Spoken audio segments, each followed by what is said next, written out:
Takes guts. You got to dig down deep to gut it out. Keep on going again and again and again until you make it happen, because you know that it's possible. Now, what do you do during the hard times, Les? Here's what you must do. Number one is you must have faith. Paul said you must have the faith to call forth those things that be not as though they were. Judge not according to appearances. Don't judge your circumstances and the possibilities for your future based upon what you have now and because of what's going on now. No, no, no, no. That's not the real reality there. What you're going through, if you're going through some hard times, it has not come to stay. It has come to pass. It's all right. Now, second thing is, repeat this after me. Something you should affirm to yourself every day. Repeat this, please. No matter how bad it is or how bad it gets, I'm going to make it. Say that to yourself every day. As I used to say to myself, when I would get up in the Penobscot building and I had to go into the bathroom and bathe in the bathroom sink, I had written on the mirror that I put up, just paste up, and I read, no matter how bad it is or how bad it gets, I'm going to make it.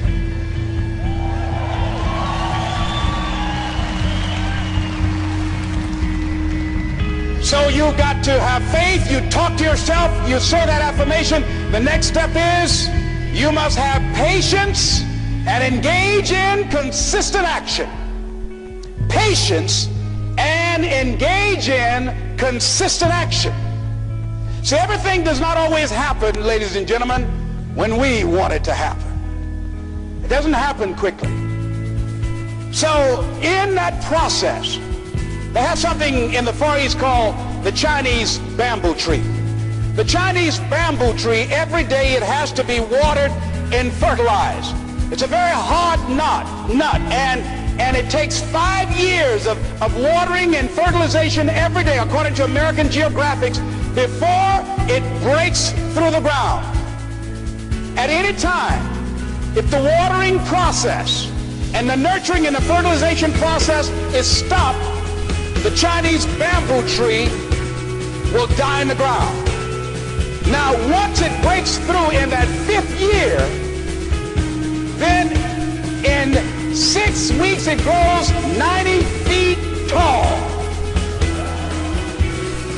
Now the question is, does it grow 90 feet in 5 years or 6 weeks?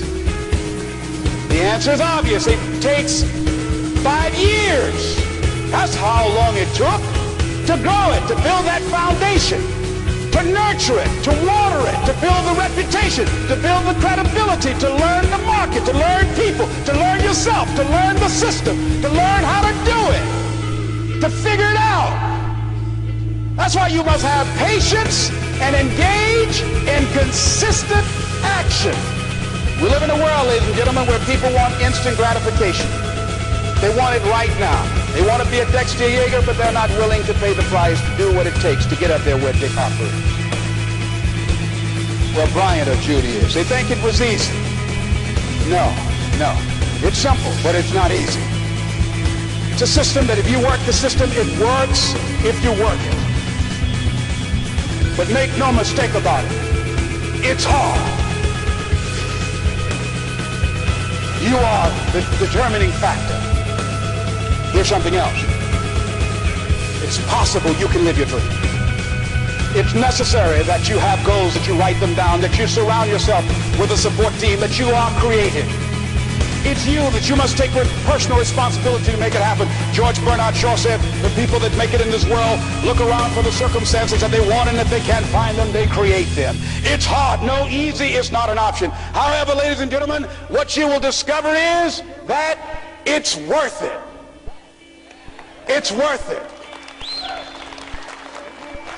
I suggest to you, if you want to become diamond, write down 5 reasons of why it is worth it for you to become a diamond, to experience that level of achievement. What is it that will give you the drive? What is it that will ignite the courage in you to get up and come back again and again and again?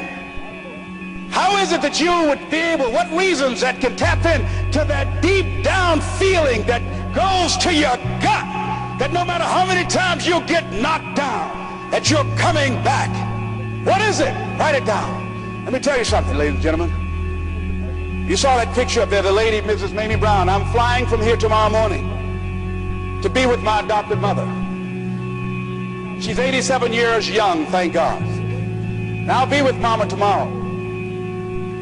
Every Mother's Day, I don't care where I am, I go home. Mother's Day, everybody knows, November 6th, my mother's birthday, I'm home.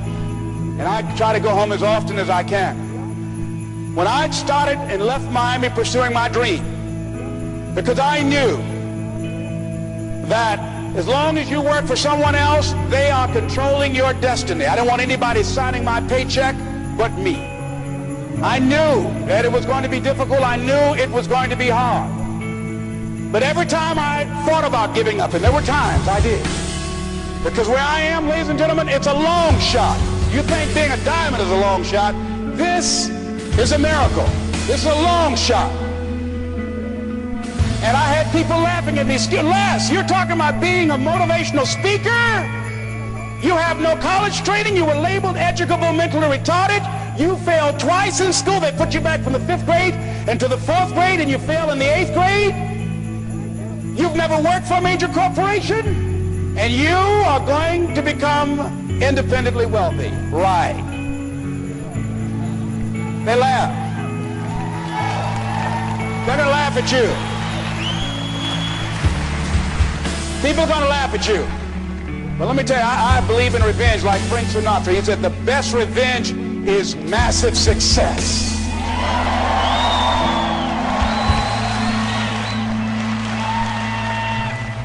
Ladies and gentlemen, when I was driving around with my mother and she saw a house, we were just looking for homes, and we drove an exclusive area of Miami where the coach of the Miami Dolphins, Don Shula, lives in that area called Country Club. My mother saw this house. Oh, what a beautiful home. And we looked at it. She said, oh boy, I would love to have something like that. One day I would feel like Mrs. Rockefeller. I said, you like that, Mom? I said, yeah. I said, oh, we just kept driving. I did not let my mother know at that time that I had it etched in my mind that I was going to do whatever number of meetings, whatever number of contacts, whatever number of calls I had to make, whatever it took to make that become a reality. And the day that I drove to that house and said, Mama, you remember that house you saw? We got out the car. I said, yes. I said, I really know the people that live there. She said, you do? I said, yeah, let me take you in and show it to you. And then I couldn't contain myself anymore when I got around and helped her get out of the car. And I took her and I said, Mom, I gave her the keys. Over 5,000 square feet. Large size Olympic pool, 12 feet deep, on a golf course, basketball court. I said, Mama, this is for you. And ladies and gentlemen, to see my mother walk around this house, this woman who only has a 3rd grade education, never had any children of her own. And she walked around and she said, oh Lord, oh thank you Jesus. No one would have ever told me this would have happened to me. She said, Leslie, she said, you know, that day when I went in that building and they told me this lady had these boys that she wanted to put up for adoption. And I told them, I said, I'll take them. And she said, ladies, she said, raise your hand and swear to me 2 things. I said, what is it? She said, swear to me you won't separate them. She said, oh no, I swear. I'll keep them together, I swear. I've never had no children, I swear I'll keep them together. She said, swear to me, lady, that you won't ever tell them about me. She said, I'm married and I got pregnant while my husband was at war. She said, swear to me you won't tell. She said, I swear I won't tell. She said, okay, you can have them. She said, when I came out that house and I was looking at y'all, she said, I didn't know how I was going to do it. She said, I was working at the M&M cafeteria. She said, I didn't know how I was going to raise y'all. I just knew somehow the Lord would make a way somehow. And I never thought this would happen to me.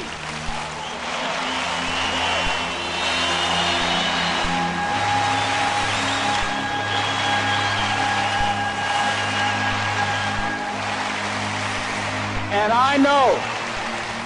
And during those moments when it's hard, not only must you have patience and engage in consistent action, but you must turn to a power greater than yourself and just say, Lord, whatever I face today together, you and I can handle it. And I know some way and somehow you'll make a way for me.